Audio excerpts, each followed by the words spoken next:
Bem-vindos à nossa análise desta segunda-feira, 6 de outubro de 2025. Olha, o cenário global hoje amanheceu assim, com sinais bem mistos, né? Pois é, um pé no otimismo, outro na cautela. Exato, a gente vê um certo ânimo vindo lá dos futuros americanos, mas, do outro lado, a Europa abriu no vermelho. Uhum. E tem um destaque que, nossa, impressiona. A Bolsa de Tóquio. Um desempenho espetacular. Verdade. E o nosso desafio aqui é justamente esse, né? Tentar conectar esses pontos todos. Como é que essa dinâmica lá de fora, com esses altos e baixos, conversa com o que está acontecendo aqui dentro? Dados locais, política? E como isso monta o cenário para quem opera hoje, né? Principalmente no day trade. Exatamente. Então a ideia é mergulhar nesses dados, olhar o global, o Brasil, commodities, moedas e, claro, a parte técnica do nosso mini índice. Ótimo. Então vamos lá, vamos começar a montar esse quebra-cabeça. Primeiro, o que aconteceu lá fora, né? Overnight. Na Ásia, como eu falei, foi bem dividido. Tóquio, o Nikkei fechou com uma alta, assim, fortíssima, 4,75%. Puxa vida. Quase 5%, é muita coisa. Muita coisa. Dizem que são fatores locais, bem específicos de lá. Uhum. Mas olha o contraste. Hong Kong, o Hang Seng, caiu 0,67%. Ah, então não foi um movimento generalizado na Ásia. Não. E ainda tem China continental e Coreia do Sul fechadas hoje por causa de feriados. Então, menos referência ainda vindo de lá. Entendi. E essa alta tão forte do Nikkei, você acha que, sei lá, contagia de alguma forma ou é algo isolado mesmo? É a grande questão, né? É uma pergunta excelente. Porque, assim, a magnitude desse movimento em Tóquio chama atenção, claro. Mas a análise geral aponta mesmo para fatores locais. Talvez alguma notícia específica de empresa, alguma medida do governo por lá. Mais contido, sabe? Sem um impacto global tão direto. O resto do mundo parece mais focado em outras coisas. Faz sentido. E essa cautela que você mencionou, parece que deu tom na Europa, né? Pois é. A abertura por lá foi mais negativa. O Stoxx 600, que é aquele índice mais amplo do continente, estava caindo 0,34%. Uhum. Na Alemanha, o DAX recuava 0,11%. E em Londres, o FTSE 100 perdia 0,10%. Então, um começo de semana mais pesado por lá. Exato. A cautela parece ser mesmo a palavra de ordem na Europa hoje. Talvez reagindo a dados econômicos de lá ou ainda às incertezas globais, né? Um contraste bem claro com o Tóquio. Total. Agora vamos para a parte que talvez anime um pouco mais o nosso mercado aqui. Estados Unidos. Sim, vamos ver. Os futuros dos índices americanos estão apontando para cima, o Dow Jones Futuro subindo 0,11%, S&P 500 Futuro com mais 0,26% e o Nasdaq Futuro, de tecnologia, avançando 0,44%. Ah, interessante. Um sinal positivo vindo de lá. Sim. E o curioso, né, é que isso acontece mesmo com aquela notícia de fundo sobre a paralisação parcial do governo americano, o tal do shutdown. Pois é, isso que é fascinante, né? Essa resiliência ou talvez seletividade do mercado americano agora. Como assim? Por um lado, claro, essa alta nos futuros pode dar um empurrãozinho inicial positivo para a gente aqui no Brasil. Certo. Mas, por outro lado, essa força está convivendo não só com a fraqueza lá na Europa, mas também com essa sombra do shutdown do governo americano. Que não é trivial, né? Não é. Embora muitas vezes o mercado consiga ignorar paralisações de curto prazo, isso sempre adiciona uma camada de incerteza. Afeta a divulgação de dados, execução de políticas. Entendi. Então a gente tem um sinal de apetite por risco nos futuros, mas ele está sendo contrabalanceado por outros fatores que pedem cautela. Isso, para mim, sinaliza um dia com potencial para volatilidade, sabe? O mercado tentando digerir informações que não apontam todas para a mesma direção. É realmente uma mistura complexa de sinais lá fora. E como é que essa complexidade toda pode respingar aqui? Vamos trazer o foco para o Brasil agora, para o nosso cenário político e econômico interno. Bom, na política, lá em Brasília, as atenções parecem meio divididas hoje. Uhum. Tem uma expectativa em torno da votação do PL da anistia, aquele projeto sobre regularização de dívidas e tal. Ah, sim. E também tem movimentações do governo por causa da crise de metanol, que é um problema bem sério, né, de saúde pública e industrial. Verdade. São assuntos que, mesmo não sendo diretamente do mercado, podem gerar ruído, né? Com certeza. E esse ruído político é um fator que a gente sempre tem que ficar de olho para a volatilidade. Muitas vezes nem é o conteúdo da pauta em si, mas a percepção de instabilidade ou dificuldade de articulação que isso pode gerar. Entendi. Deixa o investidor mais receoso. Exato. Aí exige mais prêmio de risco, pode mexer com o câmbio, com a bolsa, mesmo que só por um tempo. E do lado da economia? A gente teve notícias recentes, né, que mostraram alguma melhora, tipo na distribuição de renda, queda do desemprego em 2024. Sim, alguns dados positivos. Mas aí uma análise da fonte Asmetro-Si pondera que, apesar disso, as desigualdades estruturais do país ainda são um desafio enorme, persistente. Pois é. E se a gente conecta isso com o mercado financeiro, essa melhora social é fundamental, claro, para o país a médio e longo prazo. Ninguém discorda disso. Certo. Mas para o curtíssimo prazo, para o trader que está operando hoje, o impacto direto tende a ser mais limitado, sabe? O foco provavelmente vai estar mais nos drivers financeiros mesmo. Política monetária, o cenário externo, que a gente já falou, e a agenda econômica do dia. Falando em agenda, hoje tem coisa importante.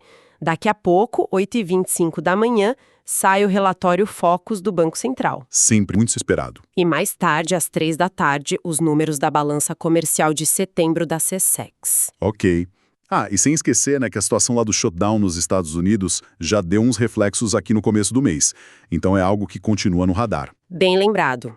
E o Focus? Qual a expectativa? O que a gente pode esperar? Olha, o Focus é sempre aquele termômetro, né? Ele mostra o que o mercado, ou melhor, as instituições financeiras estão projetando para a inflação, IPCA, para a Selic, para o PIB, para o câmbio. As medianas, né? Exato, as medianas. Qualquer mudança ali, principalmente em Selic e IPCA, pode mexer com as apostas sobre os próximos passos do BC. E isso mexe com o preço de ativo, né? Juros futuros, câmbio. Claro. E a balança comercial, mais tarde, dá aquela visão da saúde do nosso setor externo. Um saldo forte ajuda o real, um saldo fraco pode pressionar.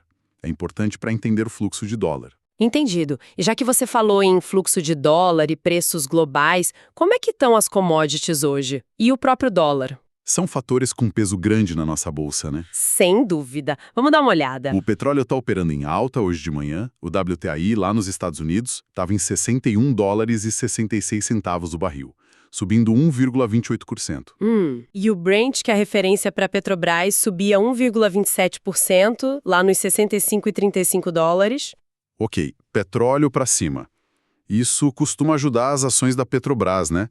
Pela correlação. Sim.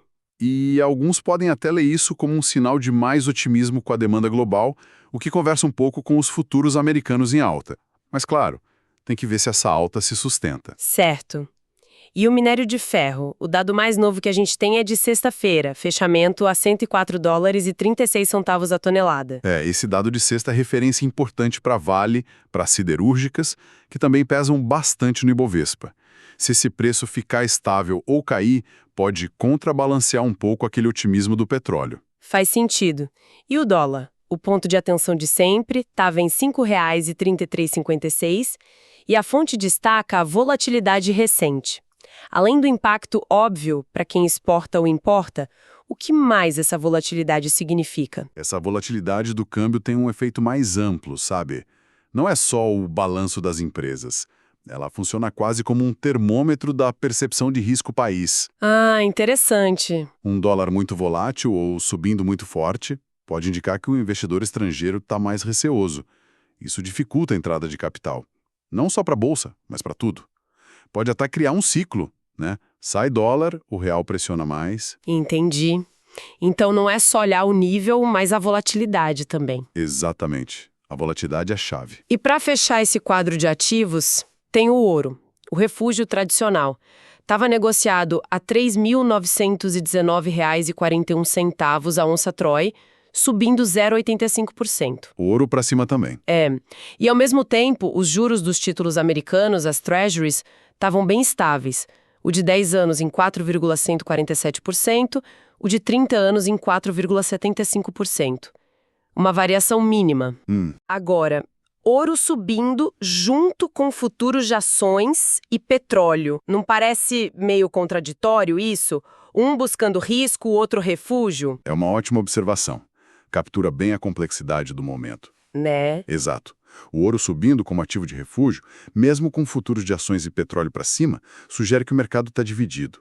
Tem uma parte buscando proteção, talvez preocupada com a Europa, com o shutdown nos Estados Unidos, ou se essa alta das ações é sustentável. Ok. E outra parte apostando na alta, no risco. A estabilidade dos juros dos treasuries meio que confirma essa divisão. O mercado de renda fixa, que costuma ser mais cauteloso, não parece totalmente convencido do otimismo das ações.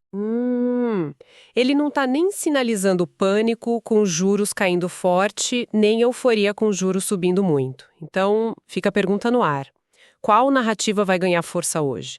A do risco ou a da cautela? Essa é a pergunta-chave mesmo. E com todo esse cenário macro tão cheio de nuances, como é que isso se traduz lá na tela do trader? Nos níveis técnicos do mini-índice, o INV25. Vamos para o gráfico, então. O ponto de partida é o fechamento de sexta, né? Que foi em 144.725 pontos. Isso. Aí, olhando para cima, as resistências, as barreiras para alta, aparecem bem perto. A primeira está em 144.800 e a fonte define como forte. Forte. Logo depois, 144.865, classificada como muito forte. Aí, bem mais longe, tem 146.315 e 147.280. Mas chama atenção como essas duas primeiras, a forte e a muito forte, estão coladinhas no fechamento, né? Essa proximidade é crucial para o começo do dia. Na prática, o que significa que essas resistências, 144.800, especialmente 144.865, são zonas onde a venda tende a aparecer com mais força. Onde o pessoal posiciona ordens de venda. Isso, são níveis psicologicamente importantes. Para o índice conseguir subir bem, ele precisa romper essas barreiras, principalmente a de 144.865. Se romper com volume, aí sim pode ser um sinal de força compradora, abrindo o caminho para buscar alvos mais altos, como aquele 146.315. Mas a briga inicial deve ser aí, né? A expectativa é de uma briga intensa logo nessa região, sim. E pro outro lado, se cair, onde pode encontrar suporte, onde pode segurar? Olhando para baixo, a análise técnica aponta dois suportes principais. O primeiro, em 143 mil pontos. Ok. E, abaixo disso, um suporte que costuma ser bem relevante é a média móvel de 200 períodos.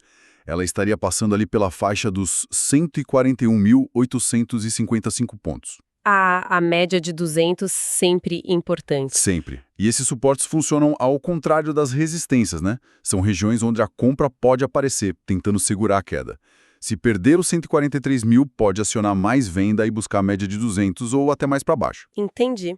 Então, essa faixa inicial, entre o fechamento 144.725 e a resistência 144.865, vai ser mesmo um campo de batalha importante para definir a direção do dia. Perfeito. Então vamos tentar amarrar todas essas pontas, cenário global misto, fatores locais aqui no Brasil, commodities, dólar e esses níveis técnicos bem claros. Qual seria a síntese do sentimento para hoje? A leitura que as fontes trazem é de um sentimento misto com viés levemente positivo. O tal do risk-on, né? Isso, um risk-on cauteloso, digamos assim. Os fatores que puxam para esse leve otimismo seriam os futuros americanos e o petróleo em alta. Mas como contraponto tem a fraqueza na Europa, os juros americanos estáveis, o ouro subindo, pedindo cautela. A expectativa geral é de volatilidade. E aí, o que prevalece nesse cabo de guerra para quem está operando? É a pergunta de 1 milhão, né? Para quem está na frente da tela hoje. Essa síntese de misto com viés levemente positivo parece razoável, mas com a ressalva de que esse viés é frágil, pode virar rápido. Certo. O mais importante, eu acho, identificar o que pode desequilibrar essa balança durante o dia. Os catalisadores. Quais seriam os principais hoje? Eu destacaria alguns. Primeiro, o Fox logo cedo, às 8h25. Se vier muito diferente do esperado para a inflação, ou Selic pode ter impacto na hora. Ok, Fox. Segundo, a abertura do mercado à vista lá em Nova York, 10h30 nosso horário. A direção de Wall Street costuma dar o tom aqui. Sempre. Terceiro, a dinâmica do próprio dólar aqui dentro. Uma disparada ou uma queda forte do dólar mexe direto com o índice. Verdade. E quarto, o noticiário político. Qualquer novidade relevante de Brasília sobre PL da anistia, crise de metanol ou outra articulação pode dar aqueles solavancos inesperados no mercado. E como esses catalisadores conversam com os níveis técnicos que você falou? Resistência, suporte. Eles são os gatilhos. Pensa nos níveis técnicos como as linhas de defesa e ataque no campo. Os catalisadores são os eventos que dão um impulso para um dos lados avançar. Ai, boa analogia. Por exemplo, sai um focus muito bom para a inflação. Aí o Wall Street abre forte. Isso pode dar confiança para os compradores tentarem romper aquelas resistências de 144.800, 144.865. Entendi. Agora, o contrário também vale. Uma notícia política ruim ou uma virada para baixo lá fora pode fortalecer os vendedores e levar o índice a testar o suporte de 143 mil ou até mais para baixo. Faz todo sentido. Os catalisadores dão um impulso e os níveis técnicos mostram onde a briga de preços tende a acontecer. Tem que monitorar os dois juntos, não tem jeito. Excelente explicação. Então, só para recapitular rapidinho, temos um cenário global dividido, otimismo nos futuros dos Estados Unidos, mas cautela na Europa e o Japão como um ponto fora da curva. Aqui no Brasil, a agenda com focos e balança comercial e a política sempre no radar. Petróleo para cima, dólar volátil e ouro subindo também, mostrando essa mistura de apetite por risco e busca por segurança. E no mini-índice, o VIN25, a atenção inicial é total na briga contra as resistências logo ali, em 144.800 e 144.865, com suportes importantes em 143 mil e na média de 200 lá pelo 141.855.